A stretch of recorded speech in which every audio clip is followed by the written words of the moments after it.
Supply chain resilience. Why now? Well, joining us today to speak about that important topic is Gish Danishwar, who's Vice President, Consulting Practice Leader at Cognizant. Gish, it's great to see you. Welcome. Thank you, Russell. Gish, I think it's fair to say that in boardrooms across the country and across the world, resilience is a major topic, a hot topic these days. And the question is why? What are you seeing? What's prompting that? What would you say? You know, interestingly, resilience by itself is not a new virtue. It's been there, but it's gotten amplified as a lot of the decibel noise around it has gone up, primarily because of three things that we are seeing in the marketplace. One is the instability arising out of the geopolitical issues, and those again fall into two categories. We've seen the disturbance that's happened with the Ukraine crisis and its impact on oil prices. We've seen what's happening in the Middle East. But secondly, it's also the fact that the control over critical supplies for some of the precious commodities, think batteries, think chips, is going to be controlled geopolitically by certain parts of the world, and that's going to fuel more tensions. The second part that we've seen is climate and the associated disruptions it has caused. We've seen a lot of climate change related disruptions happen. We've also seen the broader ESG where the perception around acceptable practices of supply chain is changing, and therefore organizations are having to readjust to a new normal. And lastly, we've seen the labor shortages that are driving a lot of risk to the supply chain. Part of this again is fueled by a changing workforce that is moving away from some of the traditional roles that existed in supply chain. Technology is making things easier, whereby some of the new gen is moving to services industry versus some of the core manufacturing and things like that. So I think all put together, the geopolitical instability, the climate change, ESG changes, and then the labor shortages, what's made resilience super critical in today's context. What I'm hearing is that whether we're talking about disruptions in a total sense or just some sort of inconveniences, and whether they're man-made or natural, this is the new normal, as you call it. The only certainty is the uncertainty that's facing these boardrooms right now. If resilience is that important, then let's talk about what it is that makes up a resilient supply chain. What are the components in your estimation? What do you say? Right. And when you think of resilience, it's a multidimensional problem to be solved. And I think one of the best ways of looking at it is when you think of the supply chain as fundamentally the four pillars of plan, source, make, and deliver. You're going to look at the sub-capabilities within each of these and start asking yourself the question, is my supply chain resilient? As an example, demand volatility is one of the things that's causing a lot of disruption. And that's where something like a demand sensing tells you, that's how I'm going to increase my resilience. You think of source, it's really the supplier diversification that you need to bring about today to increase your resiliency. When you think of make, it's really all the automation that you need to bring in, or the whole principle of can I design anywhere and build anywhere is really what's going to bring the resiliency in manufacturing. And then lastly, when you look at deliver, it's really the whole complexity in the last mile delivery and the disruptions caused by, say weather, and your ability to react to that.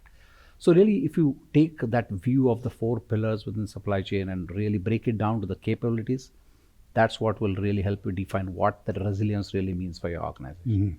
Yeah, but the starting point is crucial. So I imagine that the viewer of the video is saying, all right, I'm hearing what Gish is saying. I want to start on my journey to make my supply chain resilient. But the question is, where do I start? Well, what would you tell that viewer? Great question, Russell. I think where it really starts with is a deep understanding of your own business model and really understanding what aspect of your supply chain is really critical for your business. When you think of really the five key dimensions that define a supply chain, it's really the responsiveness, the agility, the reliability, the cost, and the flexibility. When you think of those, how are they critical to your business? If you're in the business of supplying oxygen to hospitals, the reliability far outweighs any other parameter, and that's where you want to build most resiliency. So the way to go about this is look at these five parameters and decide the relative weightage and create that blueprint or the baseline of where you stand on resilience. That requires you to leverage a framework that will help you decide where you are, and that should be your starting point. We cannot have a conversation today about supply chain without at some point talking about artificial intelligence. Let's look at AI for a moment, machine learning. Let's look at data itself and what roles they play in the resilient supply chain. Walk us through that, if you would. What do you say? Absolutely. See, I would almost say that data is almost like the currency that's running under all of this to make this happen, right? And there are again 3, 4 things to be considered here. One, there's been a exponential increase in the amount of data that's available today.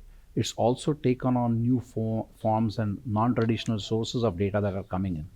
So your ability as an organization to be able to ingest and use that data is super critical, which means you got to have the right data foundation. You got to completely rethink the data models that have existed for years in supply chain, and you really need to ask yourself the question, can I really get the value out of this data? Is it usable? Is it harmonized in my environment?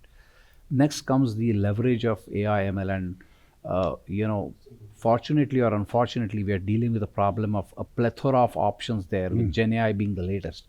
But it's really understanding how you use these various options within the world of AI to really make a difference from a resilience perspective. So the combination of a good data foundation and a good thinking around your AI strategy is really what will help you get there.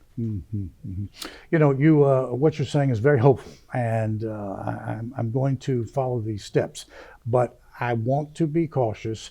And so my question to you is, what is likely to be a hurdle that will impede my journey to supply chain resilience? So talk to me about what I got to look out for. So this is probably the most interesting question you've asked today. And the reality is that today, in a world where we are trained to live quarter to quarter, because we are all playing to Wall Street, there's a lot of unlearning that has to happen. The traditional principles of supply chain told us just in time is great, low inventories are great, consolidation of supplies is great. And all that is exactly in contradiction to what you need to do to bring in resilience. So are you willing to place a premium on resiliency? Are you willing to get your larger organization to accept the importance and the need for resilience and change some of these old habits? It's a big change management issue. You got to make peace with the fact that you are going to have to unlearn some of the traditional principles and adapt to these new ones in today's world for resilience to really become a reality. Sure. Girish, final question. Somebody out there viewing today may say, I'm liking what I'm hearing, but I don't really know anything about Cognizant. I don't really understand what the focus of Girish's company is. So tell them a little something about your company. So really, I think I work with Cognizant, and I would say our mission statement very well simply will tell you what we really do, which is we engineer modern businesses to change everyday lives. That's what we really focus on. And as part of that, we are helping a lot of our customers today in various sectors from a supply chain standpoint to help build resiliency, whether it is helping them manage the risk in the supply chain, leveraging AI analytics, or whether it is improving the reaction time and better demand supply planning. We are putting technology to use. We are bringing the confluence of business knowledge and technology to help our customers overcome this problem. Very hopeful, as I say, and great conversation about a very important topic when you get right down to it. Girish, thank you so much for finding the time to sit down and speak with us. Great, thanks. Thank you, Russell. It's Gish Danishwar, Cognizant, speaking with us today about resilience in the supply chain, your supply chain. Thanks for watching.